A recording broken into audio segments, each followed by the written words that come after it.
Baik,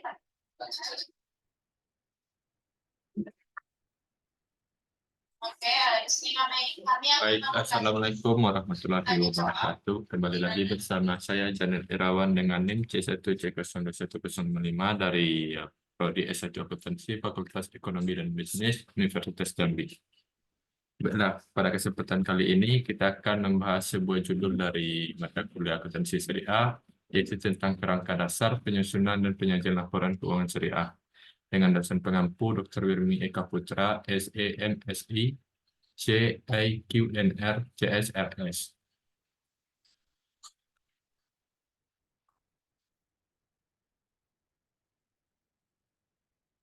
Baik, materi yang pertama kita akan membahas tentang kerangka dasar penyusunan dan penyajian laporan keuangan syariah dalam PSAK.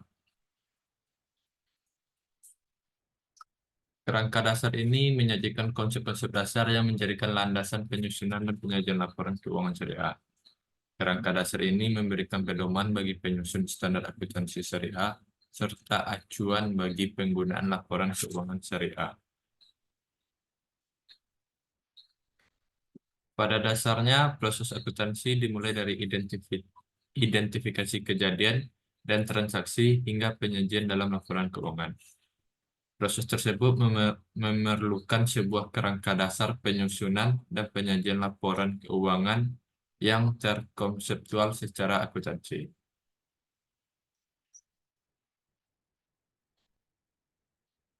Pada dasarnya, kerangka dasar dari konseptual akuntansi itu merupakan suatu sistem yang telah melekat dengan tujuan-tujuan serta sifat-sifat dasar yang mengarah pada standar yang konsisten yang terdiri dari sifat, fungsi, dan batasan dari akuntansi keuangan serta laporan keuangan. Selanjutnya mengenai ruang lingkup yang distandarkan berdasarkan PSAK syariah. Ada 3 ruang lingkup. Yang pertama dapat kita lihat dari standar akuntansi keuangan, di mana PSAK syariah merupakan seperangkat standar yang mengatur penyusunan dan penyajian laporan keuangan bagi entitas syariah seperti bank, asuransi, reksadana, dan lembaga keuangan lainnya. Selanjutnya transaksi keuangan syariah, di mana pada transaksi keuangan syariah ini PSAK mengatur yang meliputi berbagai jenis transaksi keuangan yang patut dan prinsip-prinsip syariah, seperti jual beli, sewa menyewa, bagi hasil dan produk lainnya. Terakhir, ruang lingkup PSAK dalam prinsip akuntansi syariah dapat kita lihat pada penerapan PSAK syariah harus sesuai dengan nilai-nilai dan prinsip-prinsip syariah, seperti larangan riba, gharar, dan maisir, serta prinsip keadilan dan kemaslahatan umat. Kita lihat pula tujuan tentang penyusunan laporan keuangan syariah. Ada 2. Yang pertama itu memberikan informasi yang bermanfaat bagi para pengguna atau pihak eksternal dari pihak yang membutuhkan informasi laporan keuangan dalam pengambilan keputusan meliputi keputusan ekonomi, sosial, dan agama yang sesuai dengan prinsip-prinsip syariah. Tujuan yang kedua itu membantu para pengguna memahami bagaimana entitas syariah mengelola sumber daya yang dipercayakan kepadanya sesuai dengan prinsip-prinsip syariah. Yang ketiga, menunjukkan akuntabilitas dan responsibilitas manajemen atas amanah yang diberikan kepada mereka. Karakteristik kualitatif laporan keuangan syariah dapat digolongkan menjadi 3. Yang pertama itu tentang kerelevanan, di mana relevan tentang laporan keuangan syariah harus menyajikan informasi yang relevan dan bermanfaat bagi pengguna dalam proses pengambilan keputusan.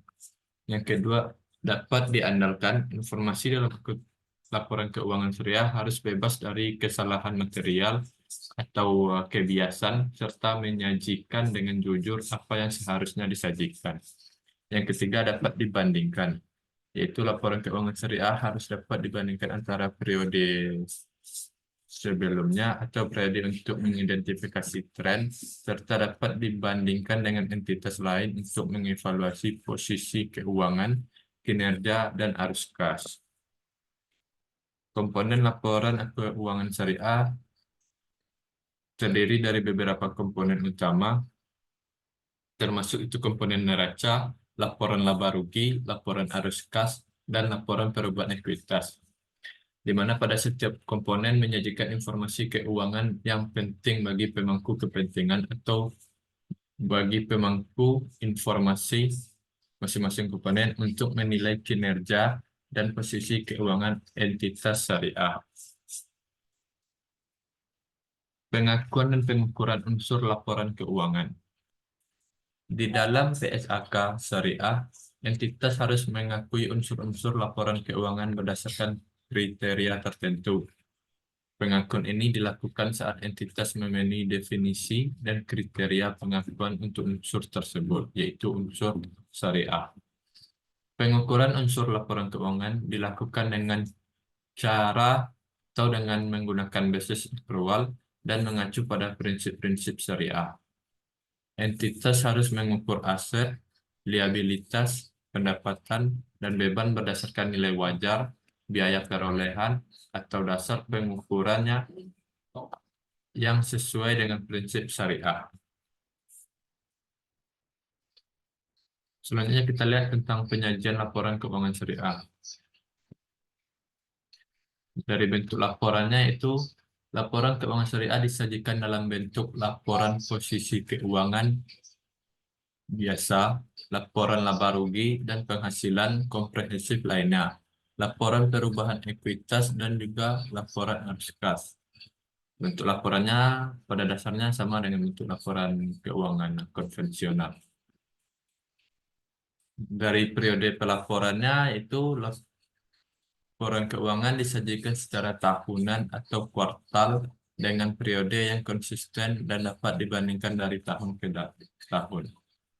Dari nilai mata uang pelaporan keuangan syariah dapat terlihat itu disajikan dalam mata uang rupiah sebagai mata uang fungsional dan penyajian entitas. Dari aspek keseimbangan, laporan keuangan syariah disajikan dengan keseimbangan antara unsur aset, liabilitas, ekuitas, pendapatan, dan beban. Di mana penyajian laporan keuangan syariah ini pada dasarnya hampir sama dengan penyajian laporan konvensional. Pengungkapan dalam laporan keuangan syariah, di mana pada laporan keuangan syariah ini mengungkapkan informasi yang cukup jelas mengenai transaksi, aktivitas, dan kejadian ekonomi yang terkait dengan prinsip-prinsip syariah. Pengungkapan meliputi kebijakan akuntansi, rincian aset, liabilitas, ekuitas, pendapatan, dan beban. Selain itu, laporan keuangan juga harus mengungkapkan para dewan pengawas syariah dalam mengawasi kepatuhan entitas terhadap prinsip syariah. Informasi tentang jenis-jenis transaksi yang dianggap tidak sesuai dengan prinsip syariah juga perlu diungkapkan. Susunan para dewan pengawas syariah dapat digolongkan beberapa tahap. Yang pertama yaitu tingkatan pertama adanya pengawasan, yaitu memastikan kepatuhan lembaga terhadap prinsip syariah.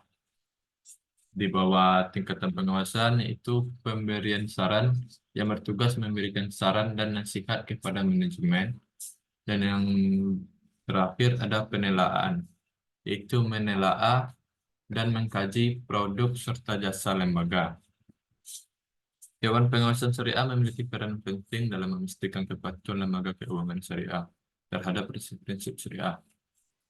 Dapat dikatakan Dewan Pengawasan ini merupakan manajemen puncak yang memiliki atau yang membutuhkan informasi pertanggungjawaban dari setiap divisi kelembagaan. Mereka juga memberikan pengawasan, saran, dan nasihat kepada manajemen, serta melakukan penilaian mendalam atas produk dan jasa yang ditawarkan oleh lembaga. Implementasi PSAK syariah dalam praktiknya dapat kita lihat dari pelatihan dan sosialisasi yaitu mengadakan pelatihan dan sosialisasi PSAK syariah secara berkala untuk memastikan pemahaman yang baik di kalangan karyawan dan pemangku kepentingan.